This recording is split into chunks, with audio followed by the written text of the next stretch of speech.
Welcome to the Recovery Stories podcast, bringing you stories of hope, healing, and triumph over the bondage of addictions, mental health struggles, trauma, and dysfunctional family systems. Our courageous storytellers have chosen to live their journey out loud in order to show others that they don't have to suffer in silence. The stories you will hear are raw, real, and may involve graphic and triggering content. This podcast is brought to you by Promises Behavioral Health's Rooted alumni community. If you or a loved one are struggling, have questions, or are ready to take the next step, call our admission center at 888-648-4098. Or visit us online at www.promisesbehavioralhealth.com. Our team is ready and waiting to answer the call for help.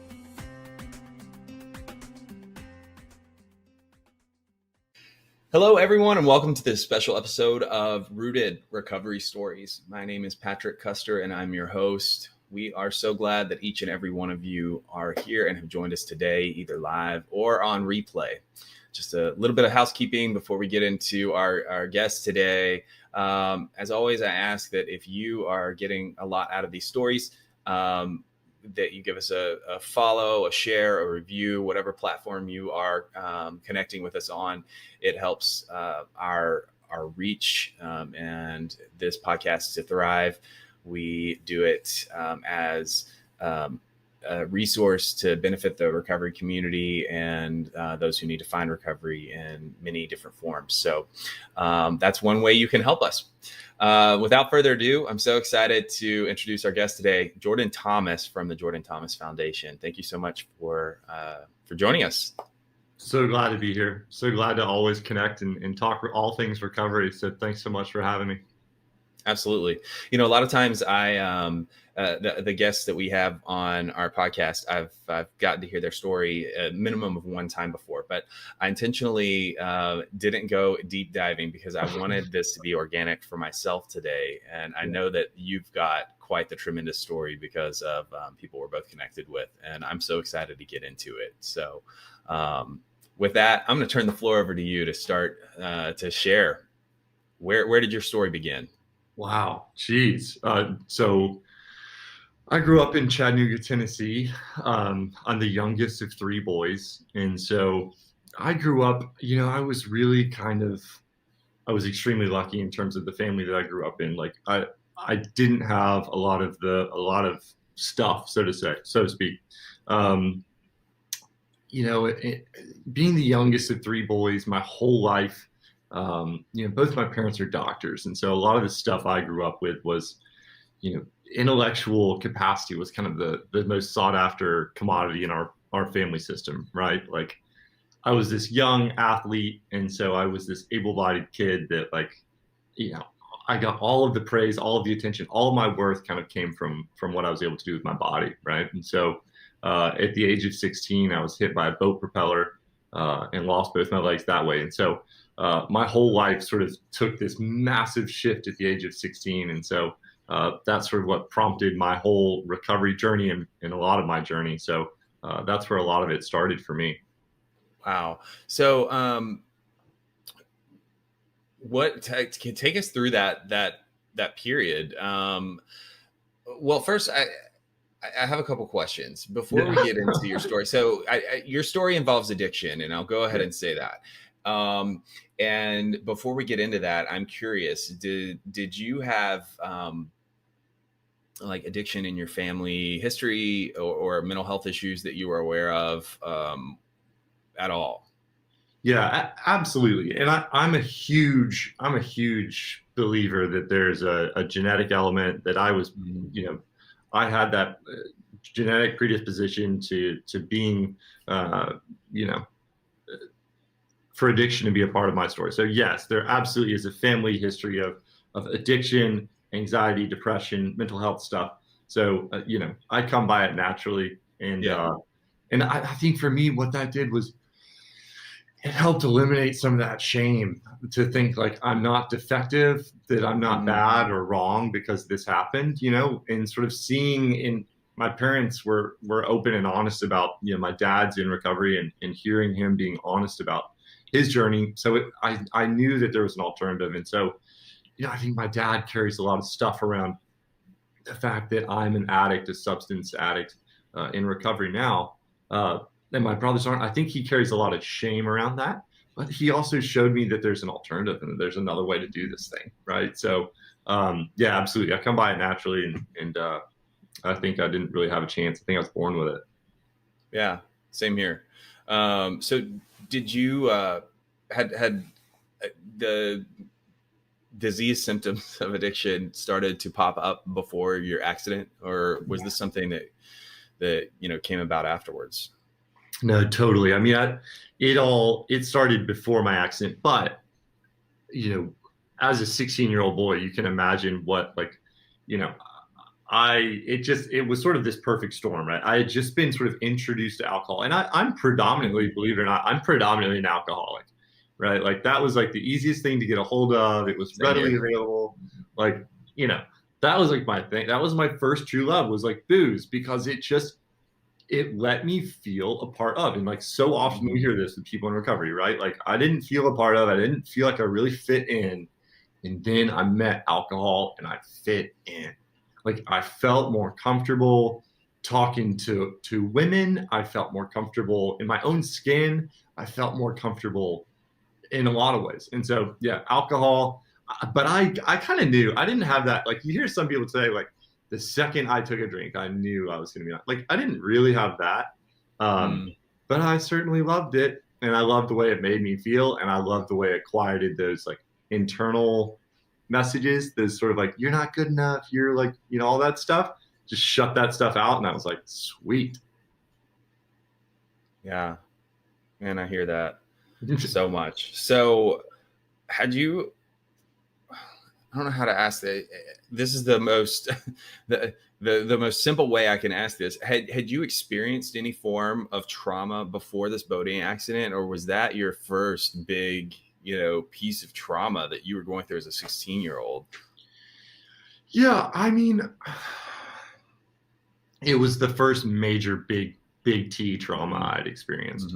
In doing a lot of the work that I've done subsequently, like there were some abandonment stuff that I experienced as a young kid, both my parents being physicians, like they weren't around. But like in terms of like big major trauma, this was the first kind of one that really rocked me, Yeah, this is kind of my first big trauma. So grew up in Chattanooga, went to a private school, had all the things that we talk about as far as like the addiction gene, things are starting, but for all, purposes, you sound like at this point you had a very a lot of people could say, hey, that was like a normal upbringing for me. I can identify all the way up until you're talking about the boating accident. So let's get to the boat that you take us through that day. What was happening? What happened?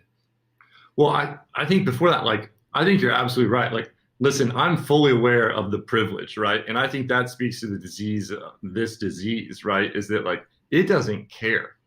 It doesn't care like what if you didn't have much trauma as a kid, if you had sort of an idyllic background, like this disease doesn't care, does it? I mean, it just, I think it speaks to that for me. That just sort of came up for me, and I wanted to share that. It just doesn't care. So the day of my accident, right? 16 years old, August 16th, 2005. I was going to go scuba diving with my dad and my mom. I had just recently been certified to scuba dive. Something where I didn't always feel all that comfortable scuba diving, something my dad loved to do. So I got certified. Again, sort of the youngest boy, like, I'm going to do it. My brother did it. I'm going to do it. So we were in the Keys, and I was 7 miles off the coast, about 6 miles off the coast. I was impatient as hell. And so I got all my gear on, and I dove into the water. And my dad, as he was getting ready, he was still putting his gear on. The waves were massive that day. I mean, they were, because we were so far out. So the boat was rocking side to side, and I'm getting kind of pushed closer and closer and closer to the boat by these waves. My mom's at the helm there. She's she's driving the boat. It's in neutral, but she recognizes that I'm getting closer and closer. And so she doesn't want the boat to come down on my head. And so she makes a decision, like we do, and in just a split instant, to gun the boat, to try to just move out of the way real quick. And, I knew kind of immediately what happened, right? Like the boat, the propeller pulled me in. I felt a sharp pain. Like I remember hearing the engine roar. And I looked down and my fins were completely gone. My black fins were like no longer on. And I just saw red. And I thought, uh-oh. And so I looked down and all I saw was blood. I saw that my fins were gone. And my dad dove into the water and said, are you okay? Are you okay? And I said, just like, as a matter of fact, like my feet are gone. We have to go. And I knew right there, like this is like life and death. Like these are kind of the moments in a movie. And it was very much like a movie. Everything slowed down. And, we were a long ways out. So I knew we were a long ways away from the hospital. And so right then and there, it just like flipped into full on survival mode. Yeah. Wow. So, so you're in the boat. Like, how long did it take? I mean, you had to have gone into shock. I can't imagine that you didn't. It's kind of crazy. That by far was like the most surreal experience, obviously most surreal moments of my life, right? And it's also the most connected I've ever felt to like a sense of higher power, a sense of God, whatever you want to call it. Because it was probably the most at peace and at ease I've ever been. So later on in my life, that moment is a moment I draw upon. Like when we talk about higher power and turn our will and our life over and connection to that thing, it made it a little bit easier because I had that experience on that boat that day. But I was, I was fully aware that death was very nearby, and I was there with my parents, and there was just this thought that my mom couldn't survive it if I didn't survive it. And so I just had this thing where I just thought like I was really at peace with what happened. But I was really just like focused on like, talk about being very submersed in a moment. Like it was moment to moment to moment. I didn't feel much pain right then and there until later on. And then I felt some serious pain, but my body just, I guess, went into shock. And but it took 40 minutes to get to shore. We were way out there. Man. So how long in total did it take you to get to the hospital? I would say in total, it took about an hour and 20 minutes from the time the accident happened to then. But again, like I was really lucky. My parents are both doctors, so that helped in a huge way, right? Reduce bleeding. And but you have like 9 units of blood in your body, and I lost 5 on that boat ride. So it was really close there for a bit. Yeah. Wow. So when you got to the hospital, did you go, was it like a scene from ER, Grey's Anatomy? Like, did you go straight into surgery or? No, which is what's crazy. So we were in the Florida Keys. So we went to the medics took me to this little rinky-dink hospital. Like they don't have the infrastructure. They don't have level 1 trauma centers. They don't have, they have, like this hospital is a place where you would go, Patrick cut his finger and got 3 stitches, like not massive trauma like this. So funny enough, they had to airlift me, but they said the hospital that the helicopter was doing something else. It was on like another mission or something. But my parents, both being physicians, knew that they had to have another helicopter. So my mom, I'll never forget this poor physician, this poor doctor was like doing the best he could. And my mom was on one side of the bed and this guy was on the other side. And my mom grabbed him by the lapel and said, send another helicopter. And like, it was that like hell hath no fury like a mother. Right. Like, that was it right there. And sure enough, that helicopter was on the way, man. Yeah. Man. Crazy. So what was, what is the conversation that's had at that point?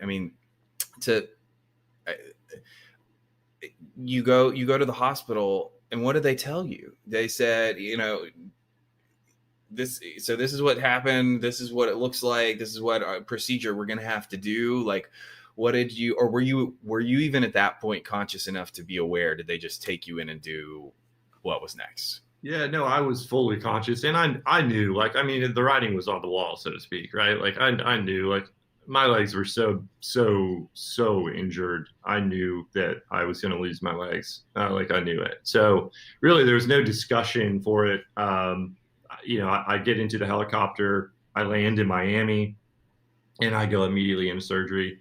And then my first memory is waking up in the intensive care unit.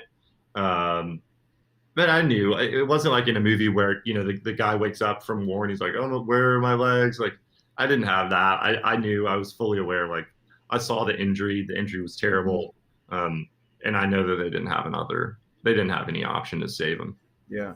So I lost both below the knee at about like mid calf. So what I have to imagine there's like partially you were forced into this radical place of radical acceptance, but also not. I mean, like when we talk about the stages of grief, what was that like for you? I mean, did you go through bargaining, denial, all these things, or did you go straight to the place of acceptance? Absolutely not. I did not go to acceptance, right? And like that was such a huge thing for me, Patrick. It was obviously complicated given that my mom was driving the boat, right? Like that sort of threw a wrench into the equation. And so as her son, like I had this thing where I felt like I needed to, and I'm sure so many people, another huge thing I like is important to me is like this idea of dispelling this myth that somehow grief and trauma is unique to me. And that somehow like losing my legs like supersedes other trauma. Like that's nonsense. I think we've all lost our legs one way or another is kind of what I say, which may be an oversimplification, but like mine's easy to see. You see me walking around, I'm a 6'4" dude with no legs. Like you see pretty clearly, like maybe something traumatic happened there. Every one of us is carrying something, And so, man, that's powerful. We just are, and we're just all just doing the best we can. And geez, if we can just extend a little grace and compassion to one another, But yeah, for me, my experience was I denied myself the ability to feel anger towards my mom. So that really hampered my recovery, psychologically, because that was the reality. Like my emotional, psychological wounds were far more injurious than my physical wounds. Wow. Way more. And it took years and years and years for me to really even begin the work. And I'm still doing the work. 16 years later, I'm still doing the work around this and the messages and I'm still doing the work, I can't imagine. I mean, just sitting here talking to you about your story and all the different elements of it. Like you said, so much of it is like a movie that you would see. And, I don't know about you, but I don't process movies like they're real life. It's like this different part of my brain that I access, so talking to you about this real life experience is, it's like a wave rushing over me of just the reality of what you went through. And knowing, understanding and knowing as much as I do about family dynamics and the shame and guilt spirals that we go through and what have you, I can't imagine, what came next. I mean, the uphill battle. So you had surgery. Did you, what happened after surgery? Like, did you immediately go into pain was there pain that you had to do pain management for? Physical therapy? Like, what were the things how did life change immediately for you at that point? Yeah. So I was in the hospital in Miami for 2 weeks, and that's where, I started physical therapy like really soon, like they're in the hospital, and pain management was a big thing. I had a lot of physical pain. I mean, like in crazy amount of pain. But something we were really mindful of was the opioid stuff. And so we were really kind of on top of that, as best we could. Right. And I'm so lucky that I don't have that thing in my brain or somewhere inside of me. There were like opiates were ever my thing. And I just like, thank God for that, because I just am so lucky. So I got to work. I was like, I recognized I grew up in a place of privilege, and I fully recognize that. And so I recognized that if I worked hard, I'd get the prosthetic devices I needed to get back to doing the things I love to do. But that's when I met these kids. Like that's where the stark juxtaposition started, was I met these kids that didn't have access. And I learned more about prosthetics. And I learned that they're prohibitively expensive and kids aren't given access to the prosthetics they need to run and to play and to swim and to dance. And that kids outgrow their arms or legs once a year or every 18 months. And so I thought, that is insane. Like, so kids just don't get prosthetic, like they just have to sit, like, because they can't afford them. And they're like, so can you share a little bit about what that looks like? So for somebody like me who's never, I mean, like I've never had a conversation with somebody about this. So I don't know when, you know, for an average person who doesn't have, you know, whatever resources, but they have health insurance, does insurance not cover for people to get a new prosthetic every year? They do not. No. So, but it's a key distinction I need to make is like the primary device. So the things that kids need to walk, like insurance has improved a lot since 2005 around covering that. But what kids need are these, what we call secondary devices. So the devices they need to run and to swim. Those are never, ever covered by the insurance industry because they're not deemed to be medically necessary by insurers. And so that's when I learned about that. That's when the foundation started. So right there, it was like with my dad and my mom, it was a conversation. I remember I met two kids specifically, and I said, like, this is just nonsense. This, you know, the skies didn't depart, like angels didn't descend, like they didn't visit me in my dreams. It was just, this is a problem, and like we need to be part of the solution. And it's going to look like more than just writing a check. We're going to start something. We looked to see if there's something that exists that's doing this. Nothing existed. So there we were in the hospital, and we started the foundation there. And we've been doing that ever since my accident in the hospital. I've been working hard on that. So, yeah. Wow. So what does the Jordan Thomas Foundation exactly do? So how do you support the kids, and what does that look like?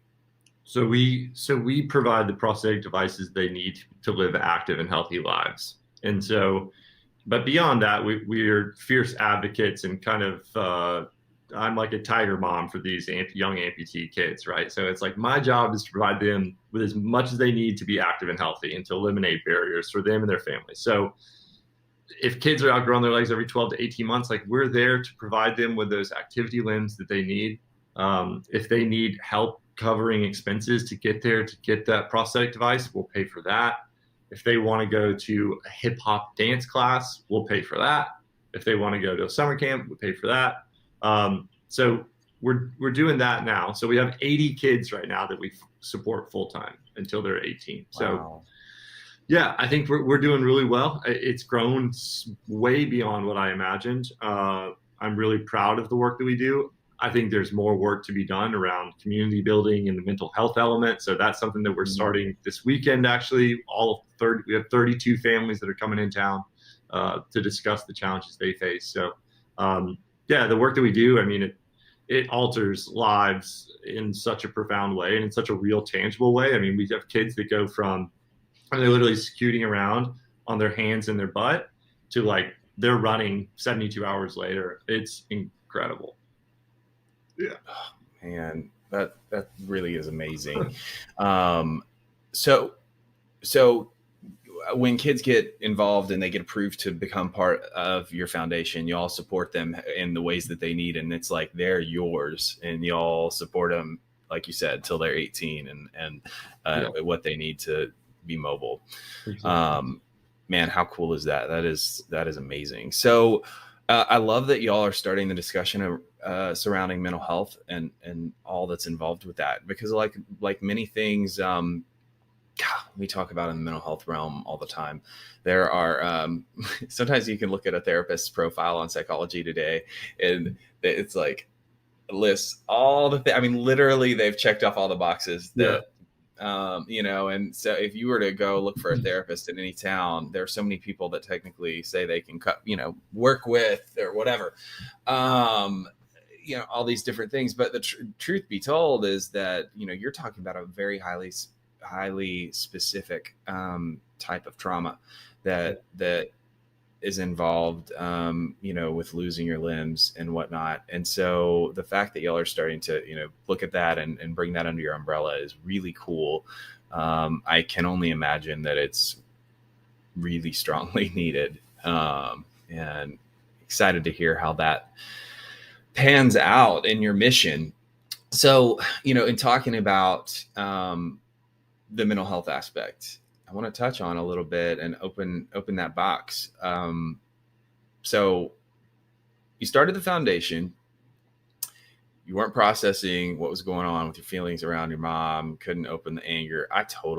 When I say I get that, I'm really close with my mom. I love her. If anything ever happened where she was involved with something that ended up harming me, I can't imagine forcing, like, I feel like I would have done the same thing. Yeah. Who knows what I would have done, but I feel like I would have done the same thing. So, how did life progress for you at that point? What did your how you were spending your time look like? And, how did the trouble start to pop up for you? Yeah. So, so there I am, right? So I'm this young athlete that got all of my self-worth, all of my validation, my sort of immediate family system out of what I was able to do physically. I now have a physical disability that limits my ability to perform the way that I used to. So talk about major identity crisis. You go, oh shit, now what? Like, now what do I do? Right. So launch the foundation has started too. And all of this is, so much of this is, like, I think with so many of us, it was just so subconsciously happening and was born out, you know what I mean? And it all just created this perfect storm. And so I focused so heavily on the foundation. And what that did for me was, like, it was this quick way for me to deny my true feelings, right? Like, I denied my ability to feel grief because I said, well, that kid over there doesn't have access to prosthetics and will never have access to prosthetics. So I really don't have it that bad. So minimizing my own stuff, my own reality, suppressing that pain, not addressing it, feeling anger towards God, towards my mom, towards the fact that all of a sudden I'm going to live with this disability for the rest of my life. And so all of that stuff is happening. In the meantime, I'm trying to get back to doing the things that I love to do. And so I'm so focused on just physically getting back to where I was. I neglect all of the emotional stuff that's starting to brew. And people had the wherewithal. The people, luckily, both of my parents are in recovery, and they knew, like, hey, the mental health element here is going to be a big part. And, like, there's stuff that you're probably not processing. And I just wasn't ready. I wasn't ready, Patrick. I wasn't ready to, like, to face up to it and to recognize it and to be, like, truly honest and vulnerable about it. So what I did was I just started running. I just ran, from the stuff. I was doing all the work with the foundation. I wanted so desperately to return to normalcy. I wanted to be back just like another kid, like everyone else. I wanted to be out of hospitals and doctor's offices. So I did all of that. And then alcohol started to, like, kick in high school. I wouldn't say I was necessarily a problem drinker in high school. But when I went to college, that's when it flipped. That's when there was, like, a real switch of the flip of the switch there. Like, no one knew who I was. So everyone now all of a sudden knew me as just someone with a physical disability. Up to that point, everyone knew me as, like, JT Jordan that had this terrible accident. Now it was like people just kind of knew me as this kid that didn't have legs. And I talk about feeling like I didn't fit in. I went to school in Charleston. I started school in Charleston, and it is hot in Charleston. And I never wore shorts one time in Charleston. Wow. Because of that shame, that body shame. And so I just wore pants, and I wanted to fit in. And alcohol was really good at helping me to fit in, or making me feel like I fit in. Right. Later on, as we know, it got, but yeah, that's where it really got going, was in college. The disease really started to take shape there. Wow. Like, I can't, as you paint that picture, I'm thinking, because I don't like being hot unless I'm exercising. So I can, like, I'm just thinking about being somewhere really hot and going to school and, like, arriving to class sweaty or whatever, just like you were making a sacrifice just to feel safe. And, I can't imagine what it would be like to do that for, all the way through college. So, I do understand the internal piece of not liking the way I feel and changing it through alcohol though. So as that's happening, what did consequences start to pop up for you in school? Yeah, so the consequences, most of my consequences early on initially were internal, right? Like I think like for a lot of us, I think that's how it progresses. It was sort of this internal thing. The depression, anxiety was getting more pronounced. I was still able to somehow perform academically. I was able to like maintain a good facade, a good image. Like I was really good at that. I was really good at wearing masks. I was really good at pretending. I was really good at stuff looking good on the surface. People would come up to me and just say, "Oh, you're such an inspiration." You're like, because I'm walking, or like because like I don't like what, like I'm just doing what I do, like I'm not. Yeah.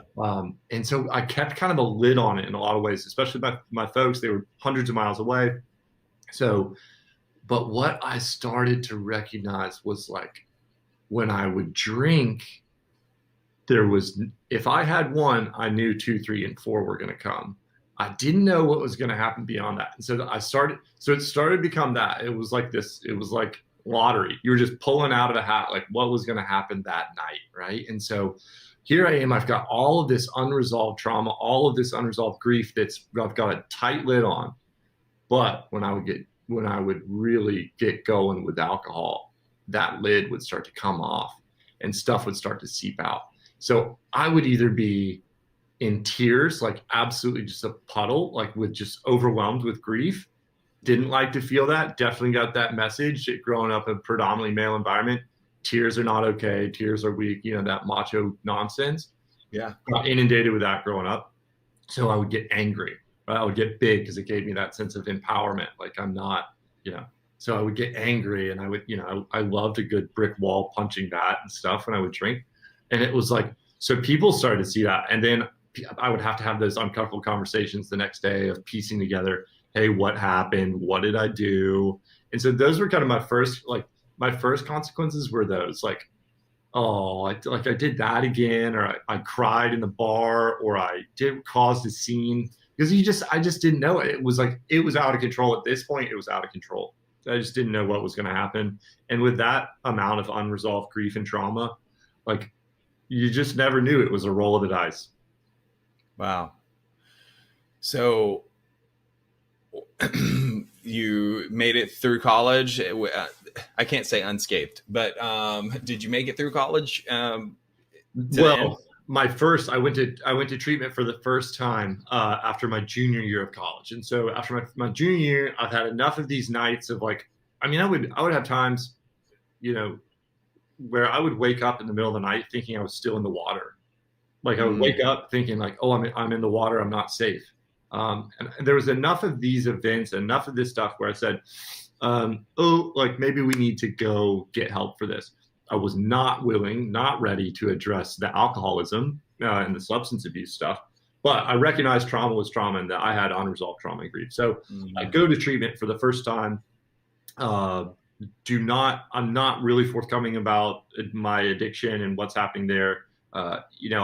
I gave enough to sort of say, hey, this is something we need to look at, but I just wasn't ready. I wasn't ready to let it go. And so I left there. I stayed dry for 9 months and then went back out. And then, I transferred schools, went to school in Orlando.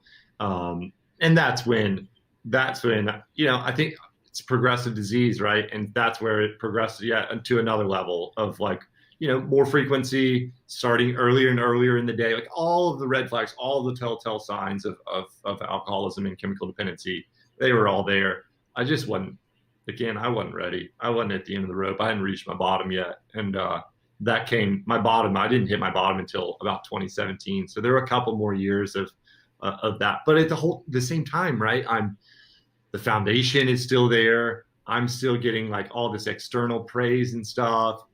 Some media outlets, some really big international media outlets are kind of putting me forward and there's stuff.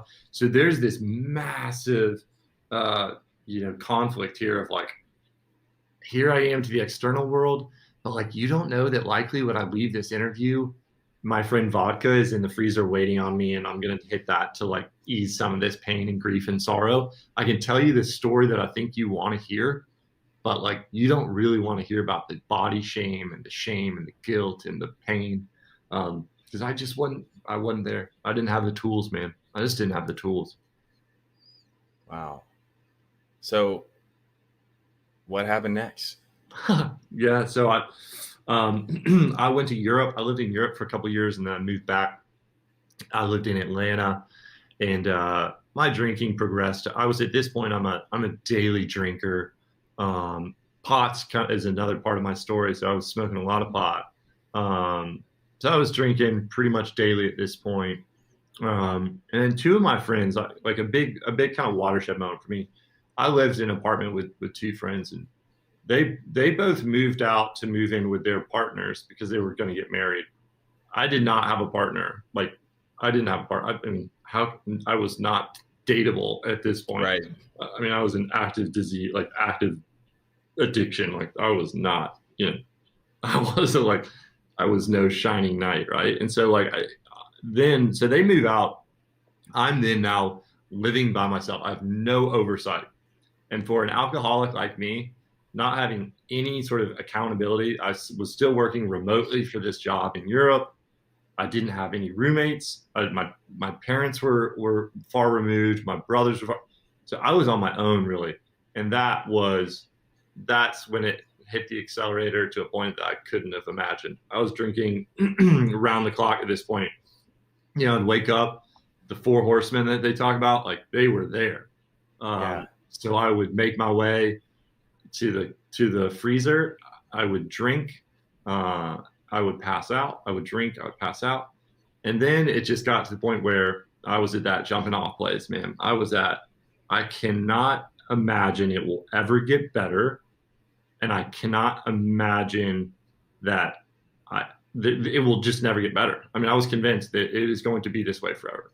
And so there I was on the 7th story balcony of my condo in Buckhead, Atlanta. And I'm like, it's done. Like, I'm done. Like, I'm tired of fighting. I'm tired of running. It will never get better. And, man, I was there on the railing, and I was holding on to this railing, and I'm thinking, this is the only alternative is to just end it now. And then I had this voice that just said, like, there's a realization that my mom would have to identify my body. And I like just couldn't do that. And I thought about the day of my accident. And I thought back to that boat ride, and I thought back to like all of that grief and pain for her. And I just couldn't do it. Couldn't do it. And so I jumped back over the railing, and I went to sleep. And if I woke up, great. If I didn't, fine. And I woke up that next day, and I called my dad, who was in recovery, and I said, I need help. Like, I really, really need help. This thing is to a point where I can't go on. And he said, well, go to a meeting, And I said, I think we need, we're going to need a bigger boat. And so I went into treatment, and I got real, and I got honest about what was going on and what I was feeling. And I got to work, and that was in January of 2017. Wow. So, so you start to deal with the simultaneously the addiction, but also all the underlying stuff. And I can only imagine that that's been quite the journey for you. How has that been as far as, affecting your relationship with your parents? Has it brought you closer? Yeah, I would think 100% it's brought me closer. I mean, alcohol and substances and this disease, it does things to us, and it takes us away from who we are. It takes us away from our loved ones. And so, for me, my relationship with my parents is better than it has ever been now that I'm sober, and I've been sober, and we've worked on it, both individually and together. And I'm just really lucky that there's a willingness on their part to do the work too. My dad, he showed me the path. He showed me this other way. He showed me a easier, softer way. Right. And so, he's a man that I really look up to his recovery and admire it. So, it's taken a lot of work, and our relationship isn't perfect by any means, but that's not the aim, is it? No, just, I have to ask, so I have, it runs in my family too. And for so long I ran from and rebelled from the idea that I could even, the genetic piece was possible or that I had it and what have you. My brother and my dad tried to chase me with recovery for a minute before I was, kindly guided into a treatment center. So was that something that you had to deal with, feelings of, that's not me, that's your thing, Definitely. I remember my dad sat me down. Like we had signs like on after my 21st birthday, my dad was there for a portion of it. And you can imagine my 21st birthday for an alcoholic, it was pretty crazy. And my dad was like, I'm really concerned about your drinking. And I'm like, dude, it's my 21st birthday.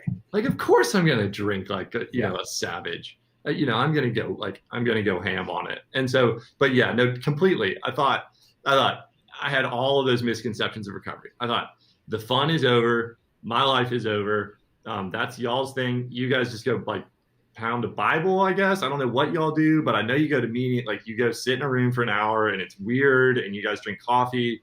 I'm just going to become like the hole in the donut, like you're talking about, like who am I going to be if I lose that? And boy, was I wrong. Yeah.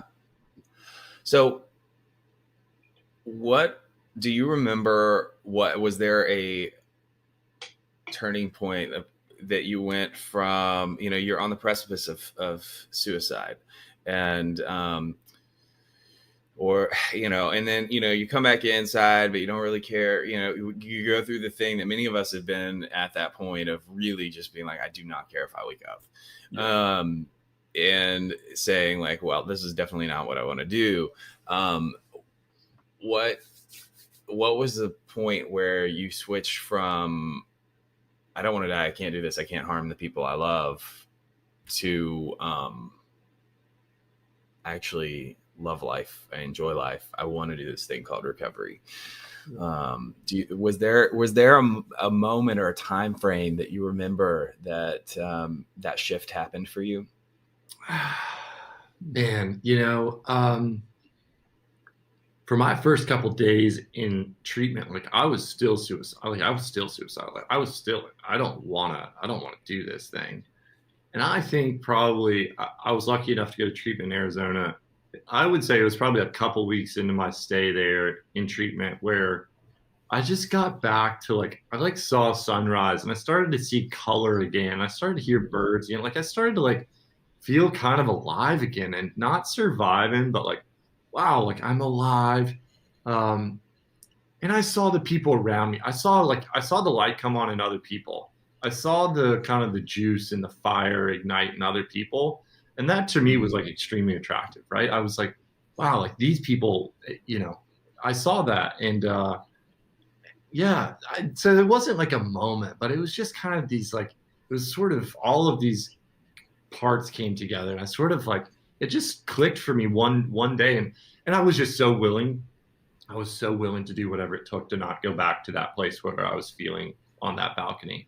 And I still draw on that. And that still is a big motivator for me today. It's awesome.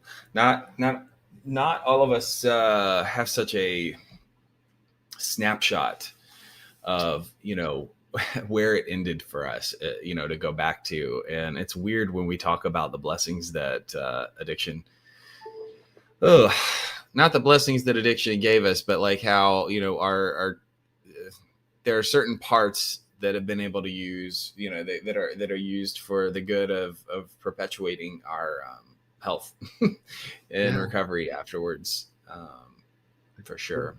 Gift of desperation. So, it's a real thing. That gift of desperation. I mean, it really is a gift for me. Mm-hmm. I want to ask you a question because I have also been through a big T trauma that involved my health. And it's something that I realized at a certain point. I fortunately, mine isn't something that people can see. So I get to choose when I share, you know what I'm saying? I get to choose when I open that box and share it with people. And you touched on something that I can really relate to. That is, There's like this weird feeling surrounding my trauma versus everybody else's trauma, and what is perceived versus what is real, and whose is worse, because you go through this thing for a minute where your trauma is all that you can. I mean, speaking for myself, my trauma is all I could see. And it was my story of my trauma was all I could talk about for a while, because it was what I was living, and it was so dynamic. But, at a certain point I realized, yeah, I don't know what happened, but I was like, wow, I don't want this to be all of who I am. And I also realized that there's so many people who went through similar things and other things that are either worse or affected them in with consequences that were more severe or what have you. And there's just so many different levels. So what was that journey like for you, getting to a place where your perspective is what it is today, and how you were describing earlier? Mine's just more visible. I mean, that you just named, when you talked about that, you really described the fact that you've been on a super journey of self-discovery there, and identifying all that. So I just wondered if you'd share a little bit into that. Yeah, I think like I think it's the natural human condition, I think, to compare sort of my stuff to your stuff. And I think where I've wound up today, like my perspective just today, is like this idea of comparison is the great thief of joy. Like when I'm comparing anything, I have sort of that mindset of like, I typically come up on the short end of the stick. Like I fall on that kind of less than category, like not good enough and all of that. Right. And so I think for me, it was in that community of people getting really vulnerable and authentic about their experience. And I think I experienced enough of like that, like, wow, I haven't been through that, or I grew up in sort of a loving household, with two parents. At the end of the day, it doesn't matter, right? Like your story is your story and my story is my story. My trauma is mine and yours is yours. We've all been through trauma and grief. And I think that for me, like, helped me to recognize and to grow my compassion and empathy and love for others, and not rejecting sort of my own stuff in that process, not minimizing my own experience because it's not as bad as yours. My experience is just my experience, and I get to own that. And then I get to recognize that it's not unique to me, that you, Patrick, have been through what you've been through. And I can't imagine what that has been like for you. And so for me, it's like resisting that urge to compare, and then extending compassion and grace and love to people because they similarly have been through, they've been through hell, they've been through trauma, they've experienced loss and grief. So that's just where I am today. I don't know if that answers your question. Yeah, no, it absolutely does. So perfectly. So, speaking of where you are today, what is your personal mission? What wakes you up in the morning that gets you excited to wake up and do the world changing that you do, and cause positive shift in the world? Yeah, I don't know. It's a good question. The thing I'll tell you, I think about the kids a lot. I think about the kids, and you talk about like living a service-oriented life, and for me, like I really see myself as an advocate for these kids living with limb loss, and so I wake up, I put my legs on, and I just go get after it on behalf of these kids. A big, big, big thing for me to remind myself of, and to really kind of pull the reins back, is taking care of myself in that process. Because it can get easy to get other focused and fixated on others and neglect myself in the process. So definitely being an advocate and sort of a caretaker in ways for these kids. I mean, I'm not a caretaker in a traditional sense, but how we can go about, broadening the message of JTF and what we're doing and these kids. And because you talk to a parent of a kid living with limb loss, and you say, hey, we're going to take care of your kid until they're 18 years old. It is a really profound moment. Hearing that relief from them, like it's beyond comprehension, really. And so that's what gets me going, is just the idea of like, I get to wake up and I get to do the thing that I literally feel like I was put on the planet to do. And that is like, that's pretty good. That's awesome. So awesome. So, we've talked a lot about your foundation. Would you share the ways, it's going to be in our show notes, but I was just wondering if you could also share the ways that we can connect on socials and through your website for the Jordan Thomas Foundation. Yeah, absolutely. So, would love a follow. Come check out the kids, jordanthomasfoundation.org. And then on Instagram at Jordan Thomas Foundation. And then personally, I'm at Press on JT. But go give a follow to the foundation and check out the work we're doing. Very cool. All right. So, the last question I always like to end with is, for that person that's listening or watching today, that in some way, shape, or form just feels like they can identify with a huge part of your story. And they are on, they're at a decision-making point in their life. What last words of encouragement would you like to leave for them?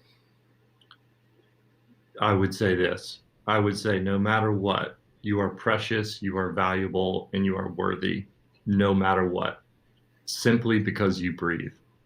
So don't ever question your worthiness and ability to have massive impact in this world, because you are worthy, because you exist, period. Whew, that's good. Beautiful. Thank you for that. Yeah.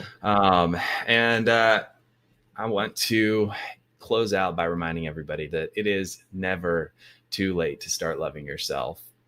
And you have the power to say, this is not how my story will end. You can reach out and ask for help.